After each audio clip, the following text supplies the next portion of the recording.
जीवन का सबसे बड़ा हथियार ही तुम्हारा मनोबल है। प्राचीन काल में एक राजा के पास एक हाथी था। उस हाथी पर चढ़कर उसने कई युद्ध में विजय हासिल की थी। ये हाथी जब छोटा था तभी से उसे इस तरह से प्रशिक्षित किया गया था कि वह युद्ध कला में खूब प्रवीण हो गया।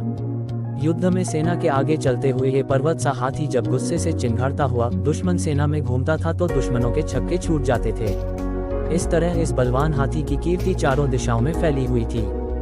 धीरे धीरे समय के साथ वृद्धावस्था की ओर बढ़ने लगा। उसकी चमड़ी ढीली हो गई।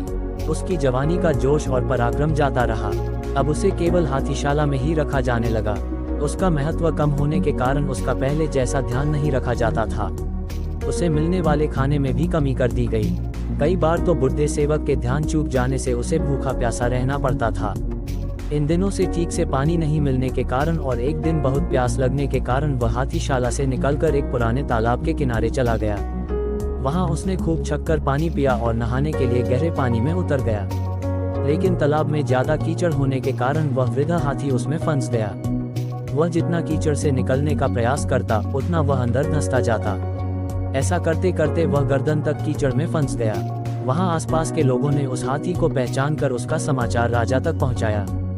राजा ने तुरंत ही उसे निकालने का आदेश दे दिया, लेकिन बहुत प्रयासों के बाद भी वह हाथी को नहीं निकलवा पाए।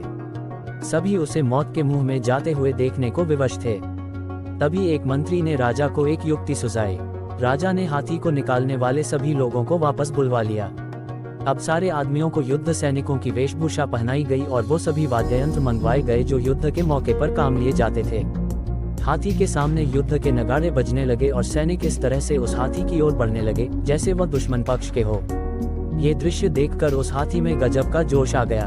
उसने जोर से चिंगार लगाई और दुश्मन पर हमला करने के लिए अपनी पूरी ताकत का इस्तेमाल करते हुए कीचड़ को रौंदते हुए तालाब के किनारे पहुंच गया और दुश्मनों पर हमला करने के लिए दौड़ने लगा। आखिरकार उसे नियंत्रित कर लिया गया। इस तरह वह हाथी अपने मनोबल के कारण अपनी जान बचा पाया। शिक्षा मॉरल। दोस्तों, जिसका मनोबल जाग जाए तो वह कमजोर और असहाय होते हुए भी असंभव से दिखने वाले कार्य कर दिखाते हैं। मनुष्य की सारी सफलताएं उसके मनोबल पर निर्भर करती हैं। अपने प्रचंड मनोबल के दम पर वह हर लक्ष्य को प्राप्त कर सकता है। इसलिए हमें भी कभी अपना मनोबल कमजोर नहीं पड़ने देना चाहिए।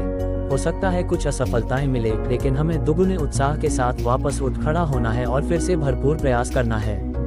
दोस्तों, कामयाबी झक मार के आएगी अपने पास। ये कहानी आपको कैसी लगी हमें कमेंट के द्वारा जरूर बताएं और इसे अपने दोस्तों के साथ शेयर भी करें, क्योंकि हो सकता है किसी को इस समय इसकी सबसे ज्यादा जरूरत हो। ऐसी और कहानी सुनने के लिए हमारे चैनल को लाइक और सब्सक्राइब करें। धन्यवाद।